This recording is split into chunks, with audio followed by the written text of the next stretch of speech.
ආයිබෝන් යාළුවනි මම ඔයාලා සාදරයෙන් පිළිගන්නවා තවානිල්ගේ YouTube නාලිකාවට. මම අද ඔයාලට ගෙනෙන්න බලාපොරොත්තු වෙන්නේ තේ වගාවක පළවෙනි කප්පාදුන් හෝ සෙන්ටර් කැපීම සම්බන්ධවයි. තේ වගාවක මූලික අරමුණ සාර්ථක කර ගැනීම සඳහා අපි සිටවන ලබන තේ පැලය අතු විහිදුණු පඳුරක් ලෙස වර්ධනය කර ගැනීම සාර්ථක තේ වගාවක මූලික අඩිතාලමක්. මෙහි පළවෙනි පියවර තමයි පළවෙනි කප්පාදුන් හෝ සෙන්ටර් කිරීම.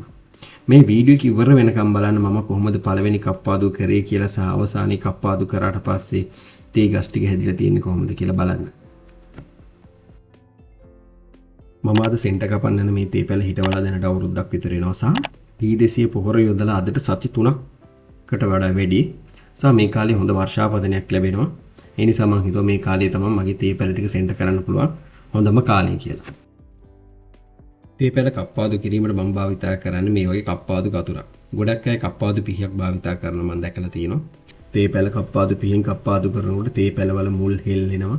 ඒ වගේ විවිධ හානියන් සිද්ධ වෙන්න පුළුවන්. හැබැයි මේ කටර් එක භාවිතා කරලා අපි තේ පැල කප්පාදු කරනකොට කප්පාදු කිරීමේදී තේ පැල වලට වෙන හානිය අපිට අවම කරගන්න පුළුවන්.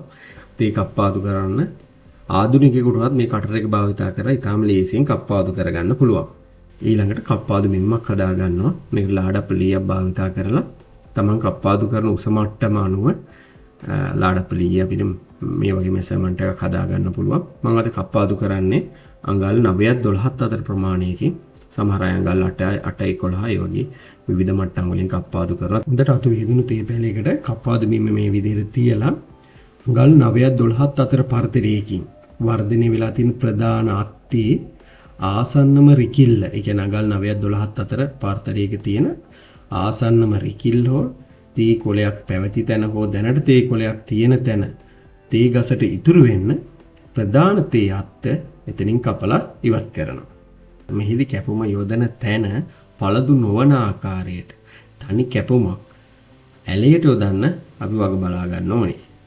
ප්‍රධාන තේ අත්ත විතරක් කපලා ඉවත් කරන්නේ තේ පැලේ අතු ඇවිල්ලා පඳුරක් ලෙස වර්ධනය වෙනකම් පැලේ පැවැත්මට අවශ්‍ය ආහාර නිෂ්පාදනය සරිලන තේ පාත්‍ර ප්‍රමාණයක් තේ පැලයක් සමග ඉතුරු කර ගැනීමේ අරමුණින් අපි තේ පැල කප්පාදු කරගෙන යනකොට අපිට හම්බුණු තේ පැලයක් අඟල් අවම අඟල් 12ටවත් පහලින් කිසිම තේ අත්තක් වර්ධනය වෙලා නැත්නම් අපි මේ තේ පැලේ කප්පාදු කරන්නේ නැහැ.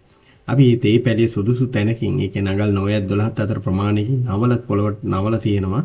අපි බලාපොරොත්තු වෙන්නේ නම නැමුමට පහලින් අලුතෙන් තේරි කිලේ කියලා. අපි කපලා ඉවත් කරගන්න බලාපොරොත්තු වන අත්ත කැපුම යොදනකොට අපිට පුළුවන් නම් අනිත් අතින් ඒ අත්ත අල්ලගන්න කැපුම යොදන විට කැපුම් තලයට යම් කිසි හානියක් සිද්ධ වෙන්න ඉඩ කඩක් තියෙනවා නම් ඒ ඉඩ කඩත් අපිට අවම කරගන්න පුළුවන්.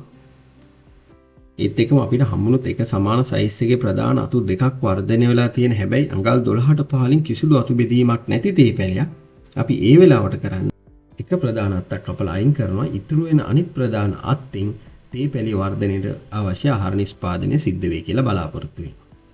මෙහිදී ඉවත් කරන අතු වල තේ කොළ නිෂ්පාදනයේ සරිලන තේ දළු තියෙනවා නම් අපිට ඊට කඩලා වෙළඳ පොළට නිකුත් කරන්න පුළුවන්. ඊට පස්සේ ඉතුරු වෙන අතු ටික තේ නෙර දිගේ කැබලි වලට කපලා දාලා තියන්න පුළුවන්. මතක් කරන්න ඕනේ වැදගත් කාරණයක් තමයි පළවෙනි කප්පාදුවට කලින් වගාවේ තියෙන දළු ටික කඩලා ඉවත් කිරීම සුදුසු නෑ. කප්පාදුවෙන් ඉවත් කරන අතු වල තියෙන දළු ටික කඩා ගන්න එක තමයි හොඳම සහ සුදුසුම විදිය. දැන් ඔයාලට බලා ගන්න පුළුවන් මේ විදිහට කප්පාදු කරු මගේ තේ වගාව මාස 6කට පස්සේ වර්ධනය වෙලා තියෙන විදිහ. මේ වීඩියෝ එක හරහා තේ වගාවේ පළවෙනි කප්පාදුව සම්බන්ධව මා ලබාගත් අත්දැකීම් ඔයාලත් එක්ක ෂෙයා කරගන්න උපරිම උත්සාහ කරා.